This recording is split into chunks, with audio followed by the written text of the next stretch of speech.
سلام، تو این جلسه قصد داریم تا با لیست ها آشنا بشیم. تا الان داده هایی که باشون کار میکردیم همیشه یه دونه مقدار توی خودشون ذخیره میکردن، اما لیست ها به ما این اجازه رو میدن که چندین مقدار، حالا فرق نمیکنه چه عدد چه رشته و یا مخلوط این دو تا رو بتونیم در کنار هم دیگه ذخیره کنیم.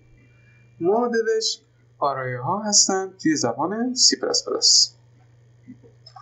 به عنوان مثال من اینجا یه متغیر تعریف میکنم، اسمش میذارم لیست1. توش مقادیر مثلا 1 2 3 4 5 رو ذخیره میکنم. حالا میگیم پرینت کن لیست 1 رو.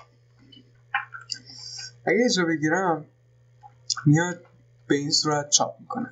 حالا اگه شما میخواسته باشین یه عنصر خاص از لیست 1 رو دسترسی داشته باشین، کافیه اندیسش رو بگیم. من میگم خونه صفرم لیست 1 رو بیا چاپ کن. به میده مقدار 1. این خونه صفرم، خونه یکم، دوم، سوم و چهارم. پس شروع اندیس ها از صفر شروع میشه. حالا برخلاف بیشتر زبان برنامه‌نویسی من میتونم توی پایتون هر مقداری رو توی لیستام ذخیره کنم. مثلا میگم که لیست 1 دوباره برابر با 1 2 و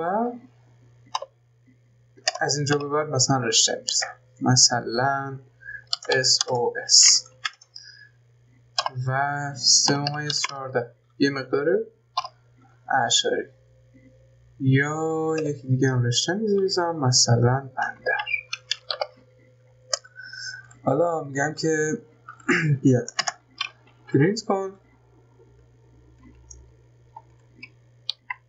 اینم پاک میکنم، پرینت کن خونه 0 1 2 خونه دوم لیست 1 بعد برام بده SOS. همینجوری هم هستش. خب پس لیست ها رو کافیه یه اسم براش انتخاب کنیم و با براکت باز و براکت بسته تمام میشن. مقادیر رو هم با این کامه ها از هم دیگه جدا میکنیم. اگه بخوایم که یه مقداری رو از لیستمون حذف کنیم کافیه از این دستور استفاده کنیم. مثلا من میخوام مقدار 1 رو از لیست 1 حذف کنم، میگم دل کن، دل مخفف دلیت، پاکش کن از لیست 1 آرایه اندیس صفران و بعد دوباره میگم پرینت کن لیست 1. حالا یه اجرا میگیریم. همونجور که میبینیم مقدار 1 پاک شده و از 2 شروع کرده به چاپ کردن. پس اگه خواستیم یه مقدار خاصی رو از لیستمون پاک کنیم کافی از دستور دل استفاده کنیم و در ادامه اندیس اون عنصر مورد نظر رو بدیم. یه سری متدها رو با هم توی رشته ها بررسی کردیم، مثل لن، جمع دو تا رشته، ضرب دو تا رشته. دقیقاً همینا رو ما برای لیست ها هم داریم. این دو تا مفهوم خیلی شبیه به هم هستن. مثلا من میگم بیا پرینت کن لن لیست 1 رو.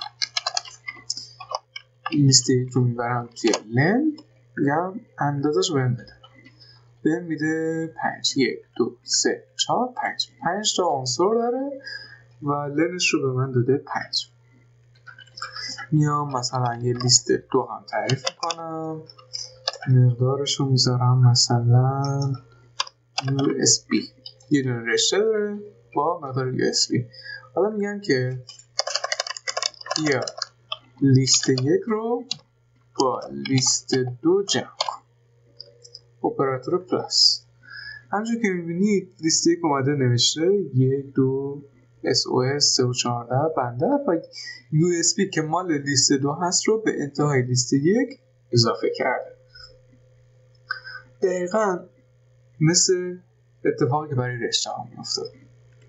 حالا اگه بخوایم که از اپراتور ضرب استفاده کنیم، مثلا بگم 3 ضرب در لیست 2، ببینیم چه اتفاقی میفته.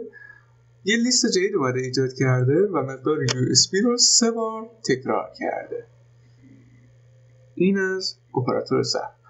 دوباره متد این و نات این رو هم خب طبیعیه که داریم. مثلا من میگم آیا SOS توی لیست 1 هست، میگه که آره هست، SOS توی لیست 1 هست. و not in میگن نیستش SOS توی لیست 1، میگه نه خیر هستش. و میتونیم توی لیست 2 هم چک کنیم، میگیم که آیا SOS توی لیست 2 هست، میگه که نه نیستش. در ادامه متدهای پیشرفته‌تر لیست رو با هم خواهیم